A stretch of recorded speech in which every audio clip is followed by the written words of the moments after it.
Hello everyone, स्वागत है आपका अपने यूट्यूब चैनल पवन हिस्ट्री क्लासेज में। साथियों, आज हम नूरुद्दीन जहांगीर नूरुद्दीन जहांगीर उर्फ यानी पहले इनका नाम सलीम था, ठीक है ना। जहांगीर इनका नाम बाद में पड़ा, तो इसलिए नूरुद्दीन जहांगीर उर्फ सलीम के बारे में जानेंगे कि इनके शासन के दौरान कौन कौन सी महत्वपूर्ण घटनाएं घटी थी जिनके आधार पर पेपर में क्वेश्चन पूछे जाते हैं। तो भाई मेरे प्यारे साथियों, चैनल नया है, इसे ज्यादा से ज्यादा लाइक शेयर और सब्सक्राइब करें। तो देरी न करते हुए शुरू करते हैं मेरे प्यारे साथियों। मुगल साम्राज्य है क्या? मुगल साम्राज्य, सलीम यानी जहांगीर के बारे में जानेंगे। जानते हैं आखिर जहांगीर का जन्म किस प्रकार से हुआ और इन्होंने साम्राज्य की प्राप्ति किस प्रकार से की, ठीक है। तो उसके बारे में जान लेते हैं।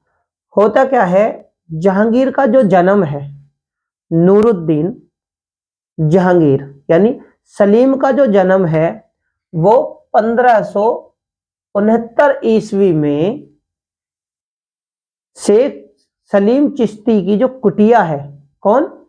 शेख सलीम चिश्ती की कुटिया है ना, फतेहपुर सीकरी में हुआ था किससे, ठीक है, उनके बारे में जानते हैं।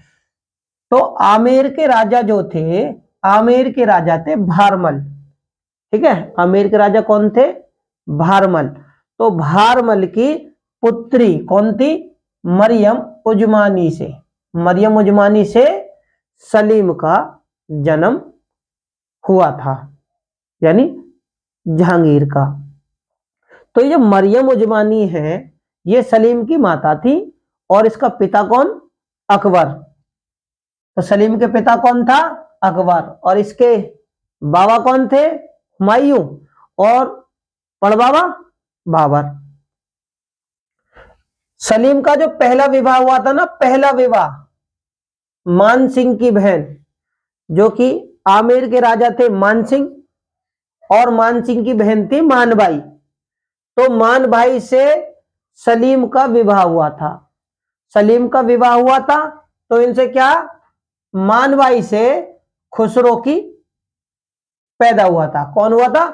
खुसरो पैदा हुआ था। अब सलीम का दूसरा विवाह कब हुआ था? सलीम का दूसरा विवाह मारवाड़ के राजा थे उदय सिंह।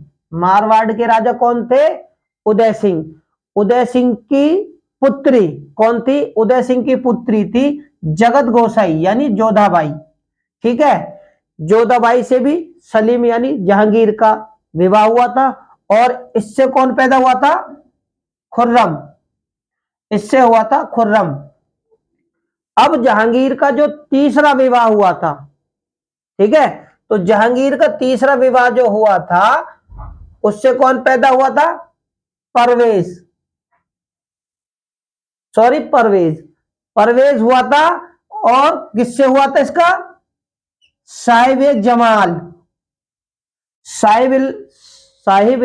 जमाल से कौन पैदा हुआ? परवेज, जहांगीर का तीसरा पुत्र। जहांगीर का जो चौथा पुत्र था शाहयार, इसके बारे में जो इतिहासकारों की धारणा है कि ये जो हुआ था ये रखेल से हुआ था, ठीक है। शाहयार की यानी जहांगीर का जो चौथा पुत्र था उसकी अगर बात करें कि भाई वो कहां से, तो इतिहासकारों ने ज्यादातर किताबों में रखेल से इसकी उत्पत्ति बताई है। जब सलीम छोटा था बचपन में, तो इसके जो प्रारंभिक शिक्षक थे यानी इसका जो गुरु था, कौन था? सलीम का जो गुरु था वो अब्दुल रहीम खाने खाना। कौन था?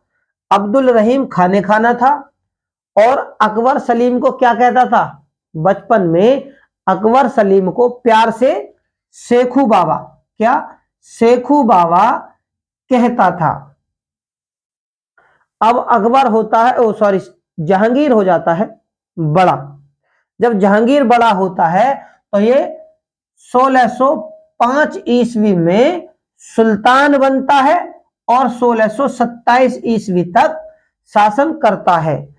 जब ये शासक बनता है तो शासक बनते ही सबसे पहले क्या करता है?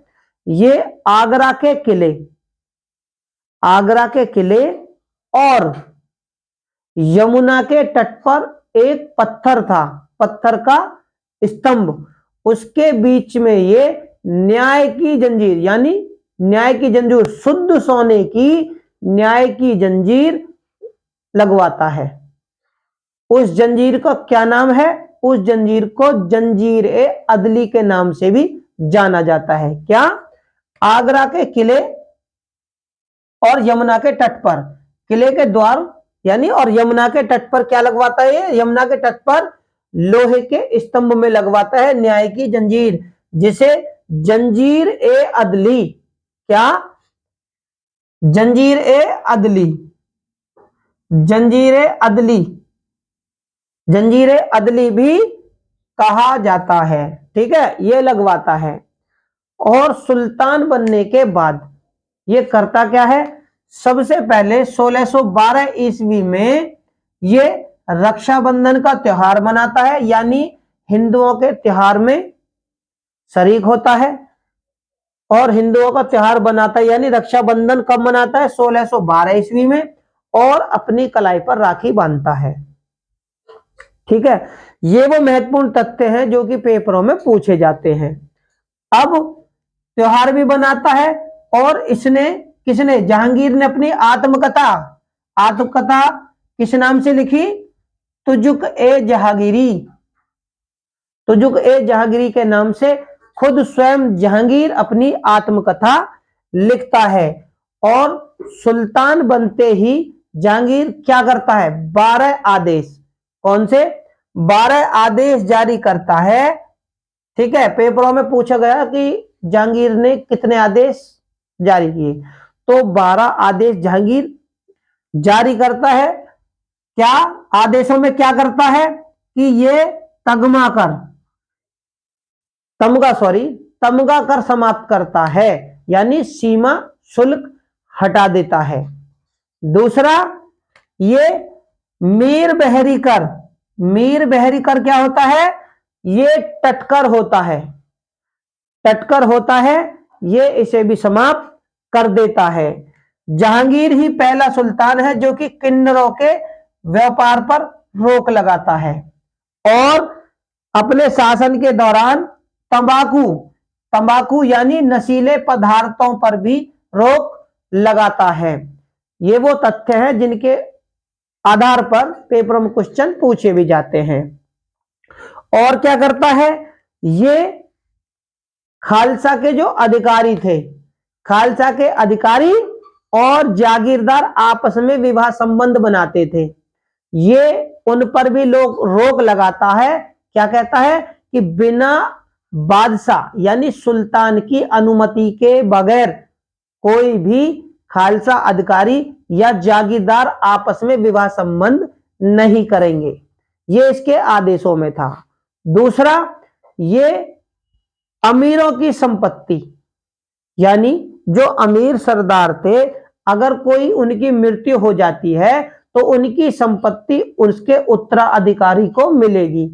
और अपने राजकीय सैनिकों को यह आदेश दिए थे कि जिनका भी उत्तराधिकारी नहीं होंगे तो उस जमीन को भी ये सुरक्षित रखेंगे। दूसरा, जितने भी व्यापारी थे, बिना किसी व्यापारी के, जो उनके व्यापार में जो भी वो गट्ठर बना के लाते थे, उन गट्ठरों को बिना उनकी अनुमति के नहीं खोला जाएगा। ये क्या थे? जहांगीर के आदेश थे। दूसरा, इसने रविवार और बृहस्पतिवार को पशुवध पर रोक लगा दी। क्यों लगा दी? रविवार जो था वो अकबर का जन्मदिन था, बृहस्पतिवार को जहांगीर का, बृहस्पतिवार को जहांगीर का राज्य अभिषेक हुआ था। तो ये वो 2 दिन थे जिन पर ये क्या करता है? अपने आदेशों में करता है। ये जो इसके आदेश थे, ये इसके आत्मकथा तुजुक ए जहांगीरी में लिपिबद्ध भी हैं, यानी लिखे हुए हैं। और क्या करता है? जहांगीर जो है अपने सैनिकों को, सैनिकों की वृद्धि करता है, वेतन में वृद्धि करता है 20% की। अब जब 20% की ये वृद्धि करता है तो इससे होता क्या है, जो खुसरो था, ठीक है, खुसरो वो क्या करता है 1606 ईस्वी में, याद रखना 1606 ईस्वी में विद्रोह करता है, इसी कारण कि आपने भाई ये 20% की वृद्धि क्यों कर दी। ये जो विद्रोह करता है क्यों करता है, विद्रोह करता है अपने मामा मान सिंह। इसका मामा कौन था खुसरो का, मान सिंह। तो मान सिंह के उकसाने पर और अपने ससुर, ससुर कौन था, मिर्जा अजीज कोका। तो मिर्जा अजीज कोका और मान सिंह के उकसाने पर, यानी उनके कहने पर यह विद्रोह करता है।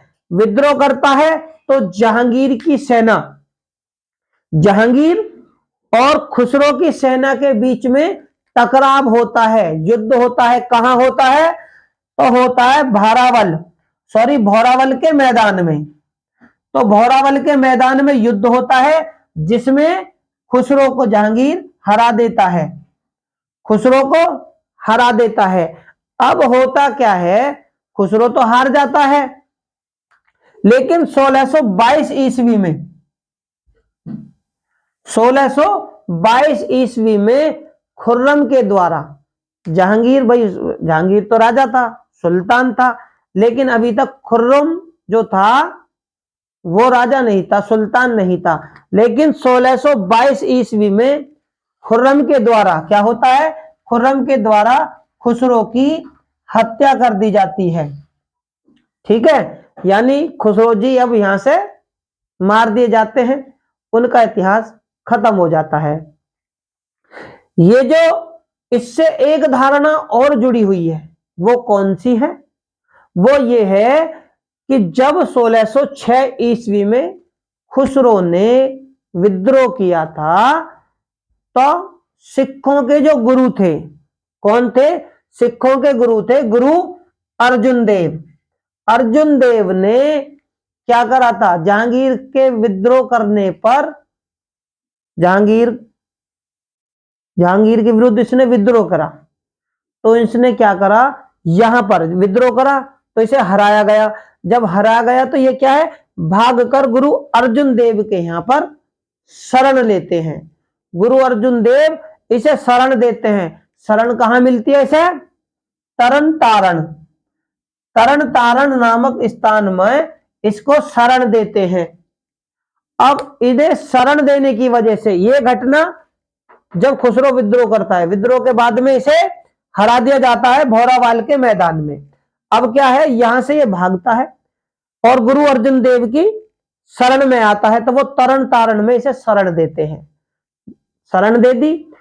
अब जहांगीर को यह चीज मालूम चलती है तो वो गुरु जी को दंडित करने के लिए, दंडित करने के लिए ये जहांगीर आता है और गुरु जी को दंडित कर कर, दंड देकर समझ लीजिए, दंडित कर कर, परेशान कर कर गुरु जी की हत्या कर देता है। सिखों के गुरु अर्जुन देव मारे जाते हैं। उनके जो पुत्र थे कौन थे, हरगोविंद, इनके पुत्र थे हरगोविंद। अब हरगोविंद जो है उनको भी जहांगीर जो है कैद कर लेता है, और कैद कर लेता है तो 1611 ईस्वी तक ये बेचारे कैद ही रहते हैं।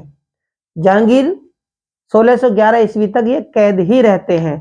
अब जहांगीर के समय में घटना और भी है, घटना नहीं है, वो महत्वपूर्ण वाक्य है और उसी के आधार पर पेपरों में क्वेश्चन में पूछा जाता है। जैसे कि जहांगीर के समय में जो थे वो सूरदास हुए थे, सूरदास को जहांगीर ने आश्रय दिया था, आश्रय दिया, संरक्षण भी दिया था, और सूरदास ने सूर सागर की रचना जहांगीर के ही समय में की थी।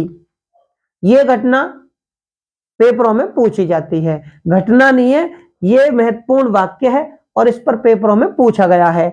दूसरा, जब जहांगीर सुल्तान बना था तो इसने 12 आदेश जारी किए थे, जो हमने आप लोगों को भी जानकारी दी। इसने क्या करा था, जब हमारे ये रक्षाबंधन का त्योहार 1612 में रक्षाबंधन का त्योहार मनाता था, तो इसने एक हिंदू जज भी नियुक्त किया था हिंदुओं के लिए। उसका नाम क्या था? श्रीकांत। श्रीकांत नामक एक हिंदू व्यक्ति को इसने हिंदुओं का जज भी बनाया था। क्यों बनाया था? ताकि वे मुसलमानों के कृपा पात्र ना बने, ठीक है, और उन्हें हिंदू जज होने की वजह से सहूलियत मिले। तो ये जहांगीर के कुछ ऐसे वाक्य हैं जिनके आधार पर, महत्वपूर्ण वाक्य हैं जो कि पेपरों में पूछे जाते हैं।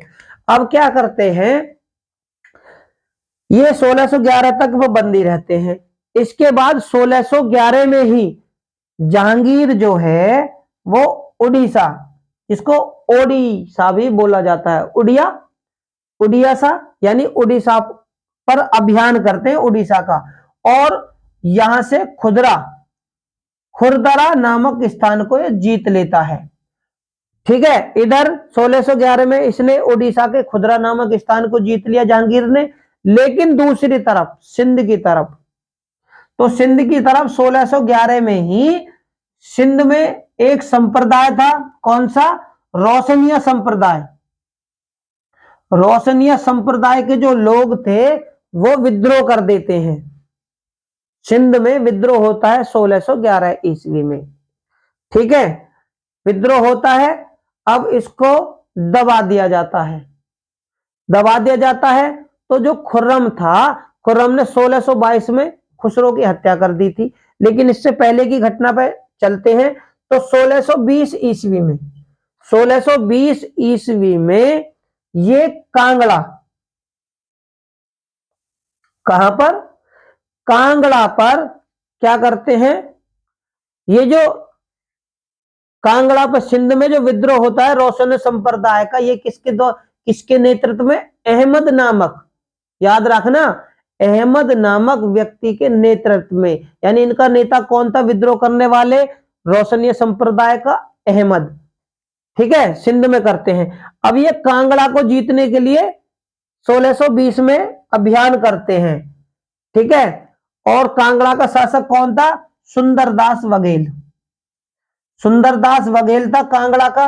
लेकिन ये जहांगीर जो है इसको हरा देता है, और हराने के बाद में कांगड़ा को जीत लिया जाता है। इसके बाद में जहांगीर जो है वो बंगाल का अभियान करता है। तो बंगाल के अभियान पे क्या था? बंगाल का गवर्नर था कुतुबुद्दीन खां। बंगाल का गवर्नर था कुतुबुद्दीन खां। इधर तो ये बंगाल के गवर्नर कुतुबुद्दीन खां को, ठीक है, किसको? जो शेर अफगान है, यानी वर्धमान के जागीरदार, वर्धमान का जागीरदार था। एक तरफ बंगाल का गवर्नर कुतुबुद्दीन खां, तो दूसरी तरफ था शेर अफगान। इसे क्या है? अली कुली बेग भी कहा जाता है। तो शेर अफगान को दंडित करने के लिए जहांगीर सेना भेजता है। तो ये क्या करते हैं, ये दोनों ही, बंगाल का तो गवर्नर और शेर अफगान युद्ध करते करते मारे जाते हैं, दोनों ही मारे जाते हैं। अब जब दोनों मर जाते हैं तो अली कुली बेग की एक विधवा थी, विधवा क्या, इसकी पत्नी थी। और जब अली कुली बेग मर गया तो वो विधवा हो गई। विधवा हो गई तो उसका नाम क्या था? उसका नाम मेहरुन्निसा, उसका नाम था मेहरुन्निसा। अब ये क्या करता है, जहांगीर इसे दिल्ली बुला लेता है, अपने दिल्ली महल में बुला लेता है। और अकबर की जो पत्नी थी, अकबर की पत्नी यानी सलीमा बानो बेगम, जहांगीर जो है, सलीम जो है, सलीमा बानो बेगम के परिचायिका मान लीजिए, या उसकी सेविका के रूप में इसे नियुक्त कर देता है। किसको? मेहरुन्निसा को, कि तुम सलीमा बानो बेगम जो है उसकी सेवा करोगी। अब ये सेवा करता है, उधर पड़ता है नवरोज का त्योहार। जब नवरोज का त्योहार पड़ता है तो ये क्या करता है, इसकी नजर इस पर पड़ जाती है, इसकी नजर पड़ जाती है। तो अब इसके मन में ख्याल आता है कि मुझे इससे शादी करनी चाहिए। और होता भी यही है कि ये जो सलीम है 1611 ईस्वी में, 1611 ईस्वी की यह घटना है।